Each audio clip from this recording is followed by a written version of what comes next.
Kumusta po kayo? Bago po ang lahat, first things first.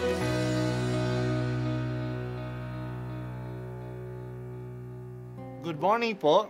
Sinisimulan po natin ngayon ang first things first.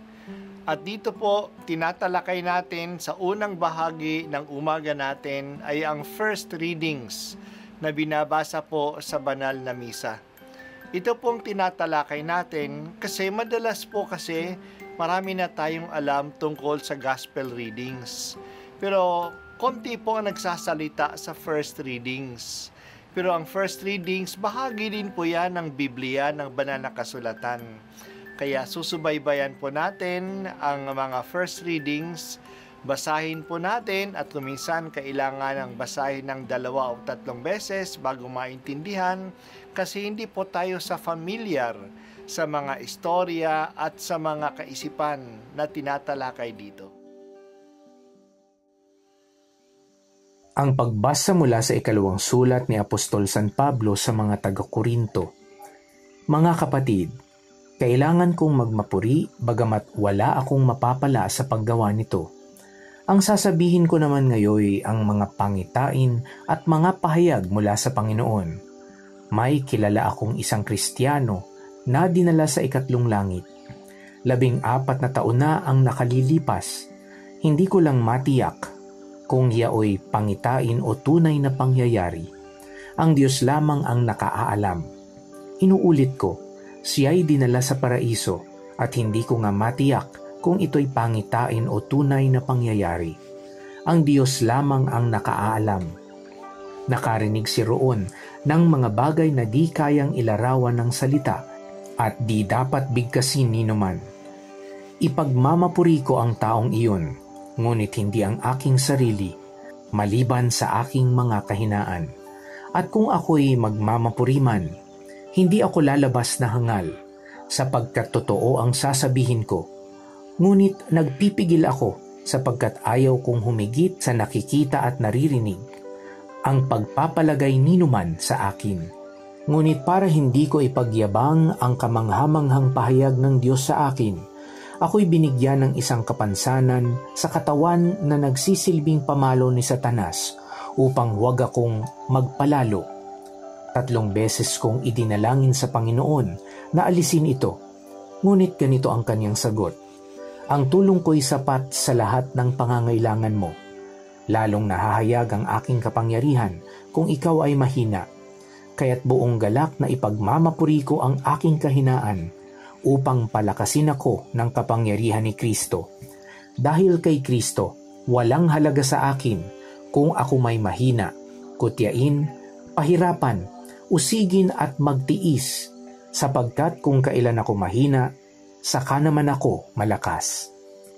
Ang salita ng Diyos. Salamat sa Diyos. Patuloy nagsalaysay si Pablo ng kanyang karanasan. Ngayon, hindi na ng mga kahirapan na kanyang dinadanas bilang isang misyonero, kundi ang mga ecstatic experiences niya. Nagkaroon siya ng pangitain na nakita niya ang kanyang sarili sa paraiso.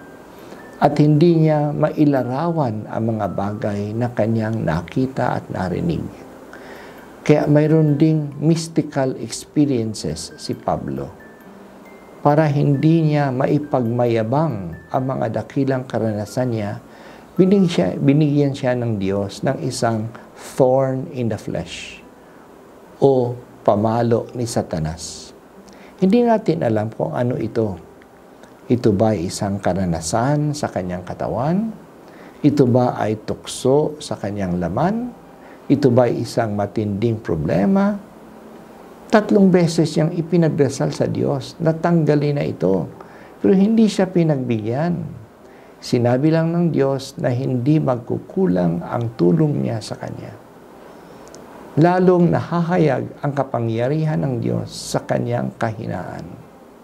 Kaya dahil dito, ang pinahahalaga ni Pablo ay hindi ang kanyang kagalingan, kundi ang kanyang kahinaan. Sapagkat kung kailan siya mahina, doon siya malakas. Ano bang ibig sabihin nito? Kung kailan siya mahina dahil sa nanghihina na ang kanyang lakas o ang kanyang kakayahan, doon siya nagiging malakas kasi ang lakas na ito ay galing na sa Diyos. Ganun na lang ang tiwala ni Pablo sa Diyos na alam niya na hindi siya pababayaan. Kaya kontento siya na mahina siya kasi alam niya na nandyan ang lakas ng Diyos na sumusuporta sa kanya. Malalim ang relasyon ni Pablo sa Diyos. Mayroon siyang mga mystical experiences nang ibig sabihin na malalim ang karanasan niya sa Diyos.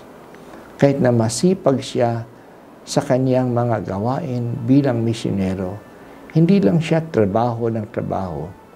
Mayroon din siyang karanasan sa Diyos na bunga ng panalangin at pananahimik.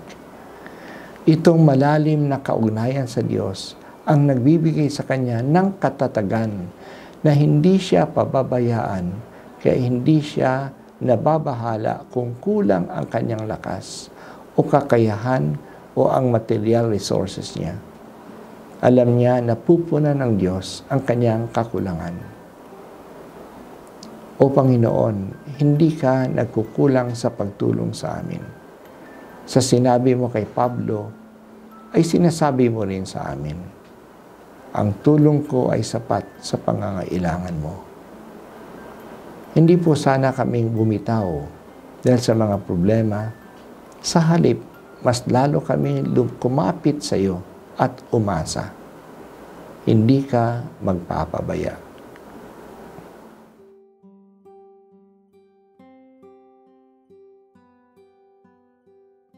At ako po ay si Bishop Broderick Pabilio dito sa First Things First.